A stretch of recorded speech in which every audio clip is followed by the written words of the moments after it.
अस्सलामुअलैकुम जी सब दोस्तों ਨੂੰ जनाब की हाल चाल है सारे दोस्तों का।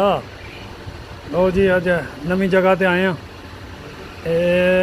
इत्थे अपने काम कर रहे हैं जी। यह चीज़ बना रहे हैं अज मैं नवी आइटम एक बना रहा अज इधर डिप्टी लग गई है। यह सरकार जी नवी वर्कशॉप है। यह अंदर साड़ा गोदाम है, बाहर सानू समझ लो कि गली दे विच ही जगह दी है उन्होंने, क्योंकि जगह को नहीं है भी बारे इतने गुजारा पे करने। नवी वर्कशॉप जो फिर मुकम्मल हो जाएगी फिर असी उधर टुर जाएंगे। जनाब जी उपर साडा किचन ने, वाशरूम ने, पर फिर कमरे ने। यह कमरे जनाब जी जिदे विच काम कर रहे हैं बंदे तो रेस्ट भी करते हैं। साड़ी रेस्ट इत्थे आइए बाहर ही है। यह ड्रिल मशीन है जनाब जी इत्थे है। साडे दोस्त ने जोड़े बंगाली काम कर रहे हैं तो अपना काम करता पाया तो असी अपना काम करने हैं। ये साडा दोस्त है जनाब जी एक और पाकिस्तानी,